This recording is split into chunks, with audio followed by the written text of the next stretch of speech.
La violence dans un couple n'est pas uniquement l'affaire de l'homme que je suis ou de la femme qui est à côté de moi. C'est l'affaire du couple. Et ça, c'est beaucoup plus déroutant. Bien sûr que j'ai ma violence, que je repère, que je découvre, que je ressens dès qu'elle arrive. C'est ça l'apprentissage que je propose. Être suffisamment à l'écoute de soi-même pour dire « tiens, elle arrive ». Avant, la violence se déclenchait toute seule et je ne pouvais plus l'arrêter. J'avais un moment très court pour dire stop, mais c'était pas possible. J'avais pas le pouvoir. Elle était là, paf, j'ai parti. Et puis une fois qu'elle était partie, je pouvais pas l'arrêter. C'est ça la violence. Quand vous êtes violent, vous êtes victime de la violence. C'est tout à fait particulier. Vous êtes victime de la violence, mais vous ne pouvez pas le dire, vous ne pouvez pas l'assumer, et personne ne veut le reconnaître pour vous. C'est votre responsabilité. Si vous êtes violent, c'est parce que vous êtes violent. Eh bien non, je suis violent parce que la violence me possède. C'est pas pareil du tout. Donc, je reviens au couple. Croyez-vous que madame, que vous considérez comme une sainte, comme une femme extraordinaire, qui a toutes les qualités, qui est belle, qui est enjouée, qu'elle n'a pas aussi sa violence intérieure? Le croyez-vous? Moi, j'essayais de m'en persuader. Si c'était que la femme furie, de temps en temps, elle sortait. Yaou! Et là, nous étions deux. Nous étions deux à nous affronter. Et il n'y a pas de dialogue possible. Alors, quelquefois, c'est uniquement une décharge d'énergie équilibrée qui se termine au lit. Et ça, c'est la meilleure des solutions. Encore faut-il que le lit soit doux et qu'il n'emporte pas avec lui la violence. Parce que là, on arrive dans un autre monde encore. Donc, le couple est souvent désempéré.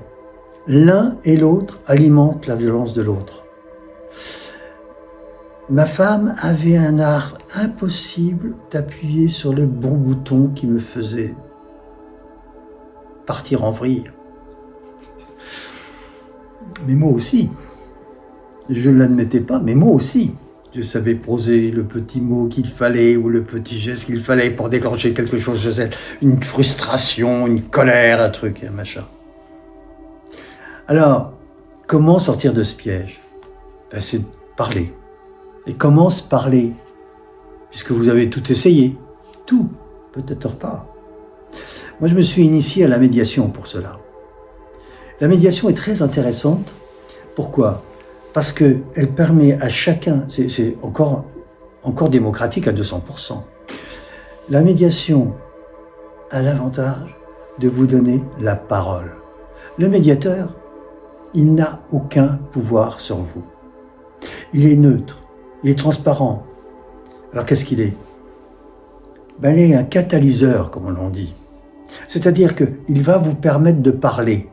C'est-à-dire qu'au lieu de parler à l'autre, tout de suite, vous allez commencer à parler devant l'autre au médiateur. Le médiateur, il va vous écouter attentivement, il va peut-être même prendre des notes, mais ça n'a aucune importance, c'est pas ça, il n'est pas là pour régler votre problème, il est seulement là pour que vous parliez et que l'autre écoute.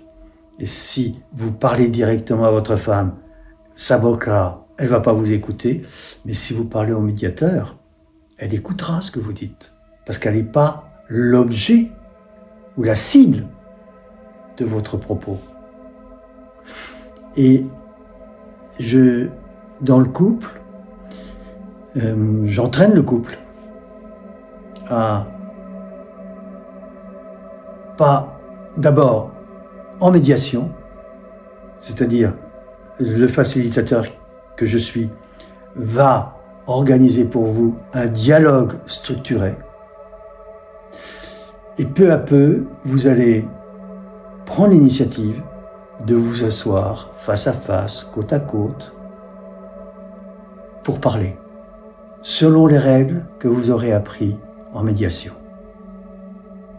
Et à ce moment-là, avec tout le respect que vous avez pour l'un et l'autre, vous aurez la possibilité d'entrer dans des mondes relationnels, de douceur, de respect, d'amour, de parole, d'initiative, d'enthousiasme. C'est vraiment un autre monde, dans le même univers du quotidien. Passer le pas, téléphoner, c'est un peu difficile, je sais. Alors, essayez de le faire tout seul.